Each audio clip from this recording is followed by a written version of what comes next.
Iraq के निनेवे प्रांत के बारटेला इलाके में अमेरिका और सऊदी अरब की सेनाओं ने मिलकर पॉपुलर मोबिलाइजेशन फोर्सेस के ठिकानों पर हवाई हमले किए हैं। पीएमएफ के मुताबिक इस हमले में उनके 25 लड़ाकों की मौत हो गई, जबकि 32 लोग घायल हुए हैं। पीएमएफ का कहना है कि यह हमला बुधवार तड़के किया गया। इसमें सिर्फ बारटेला ही नहीं बल्कि निनेवे, दियाला, बगदाद, वासित, बसरा, किरकुक और करबला जैसे कई इलाकों में मौजूद उनके मुख्यालयों को निशाना बनाया गया। बारटेला में पीएमएफ की 30वीं ब्रिगेड के 4थे रेजिमेंट मुख्यालय और एंटी आर्मर डायरेक्टरेट को सबसे ज्यादा नुकसान हुआ। कई इमारतें और सैन्य उपकरण भी इस हमले में क्षतिग्रस्त हो गए। पीएमएफ के प्रवक्ता करीम अल किनानी ने बताया कि इस हवाई हमले में ईरान के 6 तीर्थयात्रियों की भी मौत हो गई। उनके मुताबिक ये लोग लड़ाई करने नहीं आए थे, बल्कि अरवाइन यात्रा के दौरान तीर्थयात्रियों की सुरक्षा में मदद कर रहे थे। वहीं ईरानी अधिकारी हसन घमरी ने बताया कि मारे गए लोगों में ईरान की आईआरजीसी के 4 सदस्य शामिल थे। उनके नाम अली असगर अस्ताने, अबुल फजल मोतकी, मोर्तेजा अकबरी और अमीर अब्बास दरहम फरूश है। ईरान के अनुसार ये चारों इराक के दियाला प्रांत में अरवाइन तीर्थयात्रियों की सुरक्षा के दौरान मारे गए। ये सभी ईरान के कशान शहर के रहने वाले थे। हालांकि कुछ रिपोर्टों में इस हमले में मारे गए आईआरजीसी से जुड़े लोगों की संख्या 4 से 6 भी बताई गई है। अमेरिका और सऊदी अरब का कहना है कि यह हमला जवाबी कार्रवाई के तौर पर किया गया। अमेरिकी सेना की सेंट्रल कमांड के मुताबिक पिछले 72 घंटों में ईरान समर्थित सशस्त्र समूहों ने 30 से ज्यादा ड्रोन हमले अमेरिकी सैनिकों और सऊदी अरब के तेल और ऊर्जा ठिकानों पर किए थे। इसी के जवाब में उनके ठिकानों पर सटीक हवाई हमले किए गए। वहीं सऊदी अरब ने कहा कि उसे संयुक्त राष्ट्र चार्टर के अनुच्छेद 51 के तहत आत्मरक्षा का अधिकार है। सऊदी सरकार का दावा है कि इराक की जमीन से उसके तेल संयंत्रों पर हमले किए गए, इसीलिए उसने जवाबी कार्रवाई की। सऊदी अधिकारियों ने यह भी चेतावनी दी है कि अगर ईरान समर्थित समूह दोबारा हमला करते हैं तो उनके खिलाफ आगे भी सैन्य कार्रवाई इसी तरीके से की जाएगी। ईरान ने अमेरिका और सऊदी अरब के इस हवाई हमले की कड़ी आलोचना की है। ईरान के विदेश मंत्रालय का कहना है कि ये हमला इराक की आज़ादी और उसकी सीमा का उल्लंघन है। ईरान का आरोप है कि अमेरिका और सऊदी अरब ने सिर्फ सैन्य ठिकानों पर ही नहीं बल्कि कुछ नागरिक इलाकों, अरवाइन तीर्थ स्थलों और लोगों की सेवा करने वाले केंद्रों को भी निशाना बनाया। ईरान ने हमले में मारे गए इराकी नागरिकों के प्रति अपना दुख जताया और कहा कि वो इस मुश्किल समय में इराक की सरकार और वहां के लोगों के साथ खड़ा है। साथ ही ईरान ने ये भी कहा कि जिन ईरान समर्थित सशस्त्र समूहों का नाम लिया जा रहा है उन्हें तेहरान से कोई आदेश नहीं मिलता। ईरान का दावा है कि ये समूह अपने फैसले खुद लेते हैं और स्वतंत्र रूप से काम करते हैं। ये पूरा मामला अमेरिका और ईरान के बीच लंबे समय से चल रहे तनाव का हिस्सा है। कुछ समय पहले जून में दोनों देशों के बीच एक समझौता हुआ था। इसमें तय किया गया था कि दोनों पक्ष युद्ध रोकेंगे और बातचीत के जरिए विवाद सुलझाने की कोशिश करेंगे। लेकिन जुलाई में हॉर्मुज स्ट्रेट में तेल टैंकरों पर हुए हमलों के बाद हालात फिर बिगड़ गए।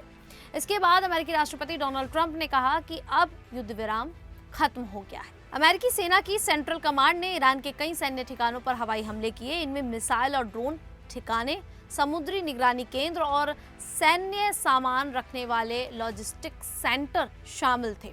इसके जवाब में ईरान ने अरब देशों में मौजूद अमेरिकी सैन्य ठिकानों पर हमले किए, जिससे दोनों देशों के बीच तनाव और बढ़ गया। अमेरिकी सेना की सेंट्रल कमांड का कहना है कि मई से अब तक उसने हॉर्मुज से सुरक्षित तरीके से तेल ले जाने में मदद की है।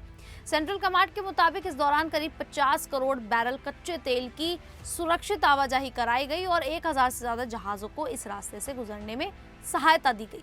अमेरिका ने ईरान के आईआरजीसी के उस दावे को भी खारिज कर दिया जिसमें कहा गया था कि हॉर्मुज स्ट्रेट पर उसका नियंत्रण है। अमेरिका का कहना है कि ये रास्ता अंतर्राष्ट्रीय समुद्री मार्ग है और किसी एक देश के नियंत्रण में नहीं है। वहीं अमेरिका के वित्त विभाग ने ईरान पर दबाव बढ़ाते हुए नए प्रतिबंध लगाए हैं। इन प्रतिबंधों के तहत ईरानी तेल निर्यात से जुड़ी 10 कंपनियों और 8 तेल टैंकरों को निशाना बनाया गया है। इसका मकसद ईरान के तेल कारोबार को सीमित करना और उस पर आर्थिक दबाव बढ़ाना है। हमले के बाद इराक के प्रधानमंत्री अली अल जैदी ने हालात पर चर्चा करने के लिए आपात बैठक बुलाई। इराक सरकार ने कहा कि वो अपने देश की संप्रभुता और सीमाओं की रक्षा करेगी। साथ ही ये भी कहा कि इराक की जमीन का इस्तेमाल किसी दूसरे देश पर हमला करने के लिए नहीं होने दिया जाएगा। वहीं पॉपुलर मोबिलाइजेशन फोर्सेस ने इन हवाई हमलों को इराक की सरकारी सुरक्षा संस्थाओं पर सीधा हमला बताया।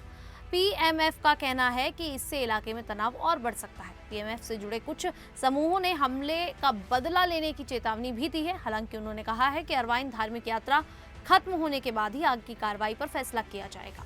इस पूरे घटनाक्रम में सऊदी अरब का सीधे सैन्य कार्रवाई में शामिल होना एक बड़ा बदलाव माना जा रहा है। अब तक सऊदी अरब ईरान समर्थित समूहों से सीधे टकराव से बचता रहा था, लेकिन इस बार उसने अमेरिका के साथ मिलकर हमला किया। इसी वजह से अब सवाल उठ रहे हैं कि क्या मिडिल ईस्ट में ताकत का संतुलन बदल रहा है और क्या ये संघर्ष अब ज्यादा खतरनाक हो सकता है। वहीं अमेरिकी राष्ट्रपति डोनाल्ड ट्रंप ने कहा कि ईरान के साथ मध्यस्थों के जरिए बातचीत जारी है और उन्हें उम्मीद है कि इसका अच्छा नतीजा निकलेगा। लेकिन उन्होंने ये भी चेतावनी दी है कि अगर बातचीत सफल नहीं हुई तो अमेरिका फिर से हमले जैसे सख्त रुख अपनाएगा। इसी बीच उत्तरी इराक के एरबिल, सोरान और खालिफान इलाकों में भी ईरान समर्थित ड्रोन हमलों की खबरें सामने आई हैं, जिससे पूरे क्षेत्र में तनाव बढ़ गया है। ये पूरा मामला दिखाता है कि मिडिल ईस्ट में हालात कितने ज़्यादा तनावपूर्ण हो गए हैं। यहाँ ईरान समर्थित समूह, अमेरिका, सऊदी अरब और इराक सभी के अपने अपने हित हैं, जिसकी वजह से तनाव लगातार बढ़ रहा है। इस हमले के दौरान अरवाइन जैसे बड़े धार्मिक आयोजन में शामिल लोगों की भी मौत हुई है। इससे मामला और ज्यादा संवेदनशील हो गया है, क्योंकि इसमें धार्मिक भावनाएं भी जुड़ गई हैं। अब पूरी दुनिया की नजर इस बात पर है कि आगे अमेरिका, ईरान, सऊदी अरब और इराक क्या कदम उठाते हैं। अगर तनाव और बढ़ता है तो इसका असर सिर्फ इन देशों पर ही नहीं बल्कि पूरे मिडिल ईस्ट की शांति और स्थिरता पर भी पड़ सकता है। खैर, अमेरिका और सऊदी अरब की इस कार्रवाई को लेकर आप लोगों की क्या राय है, आप हमें कमेंट करके जरूर बताइएगा। अभी के लिए इतना ही, फिर हाजिर होंगे ऐसी ही देश और दुनिया से जुड़ी बड़ी खबरों के साथ। तब तक के लिए देखते रहिए द न्यूज़ 15।